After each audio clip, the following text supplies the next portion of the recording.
Rangkaian pertemuan Prabowo Subianto dengan para jenderal pendukung Jokowi sejak tahun 2014 mengindikasikan dukungan Jokowi pada dua orang, yakni Prabowo Subianto dan Ganjar Pranowo. Belakangan Prabowo menemui beberapa jenderal yang dianggap kunci dukungan politik terhadap Joko Widodo, yakni Tri Sutrisno, AM Hendro Priyono, dan Wiranto.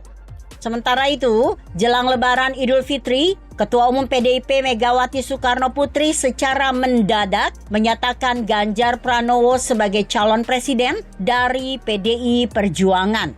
Pengamat politik Deddy Kurniasyah melihat, meski secara struktur lebih dekat dukungannya pada Ganjar, Jokowi bisa disebut juga pendukung Prabowo. Artinya, Jokowi menjadikan Prabowo berada di bangku cadangan.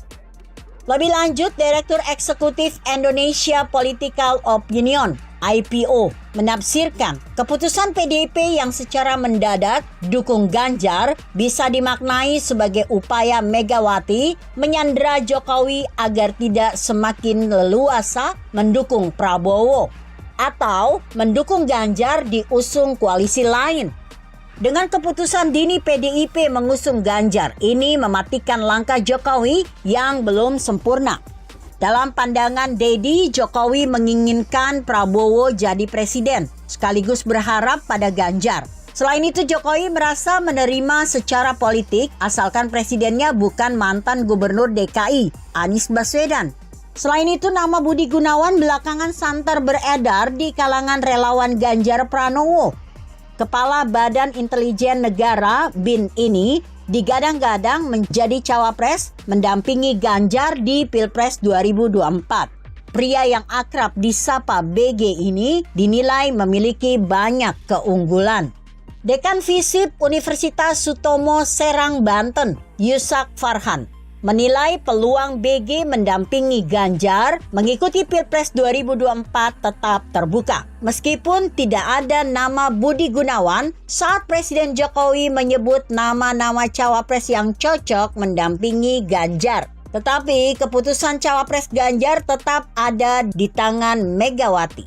Artinya BG bisa saja menjadi cawapres Ganjar asal ada restu dari Ketua Umum PDIP Megawati Soekarno Putri. Bisa saja Megawati menetapkan cawapres Ganjar di luar nama-nama yang beredar selama ini. Apalagi dari ketiga poros capres yang ada, PDIP cenderung punya fleksibilitas dalam menentukan cawapres. Karena tanpa koalisi pun PDIP sudah memenuhi presidensial threshold. Partai yang merapat ke PDIP pun tidak serta-merta mendapat jatah cawapres. Dalam pandangan Yusak, BG bukanlah sosok baru di birokrasi dan pemerintahan. Sebagai kepala BIN, BG tentu memahami dengan baik berbagai potensi ancaman terhadap keamanan nasional. BG juga memainkan peran penting dalam menjaga integritas nasional. Jadi modal dasar BG sebagai cawapres sebenarnya sudah ada. Hanya saja pekerjaan rumah besar BG yang perlu digenjot adalah mobil elektabilitas sebagai cawapres. Pasalnya, elektabilitas BG sebagai cawapres potensial sejauh ini belum terungkap radar survei. Nama BG sebagai kandidat cawapres Ganjar masih jauh di bawah nama-nama populer seperti Erick Thohir, Sandiaga Uno, Ridwan Kamil, dan lain-lain. Bagaimanapun, dengan elektabilitas tiga capres yang sangat kompetitif, variabel cawapres turut menjadi penentu kemenangan. Oleh karena itu, BG harus mampu menaikkan elektabilitasnya jika serius menjadi cawapres Ganjar. Semua proses koalisi akan mempertimbangkan dan tidak mengabaikan variabel elektabilitas cawapres. Pilpres 2024 diprediksi diikuti oleh 3 pasangan calon presiden dan calon wakil presiden.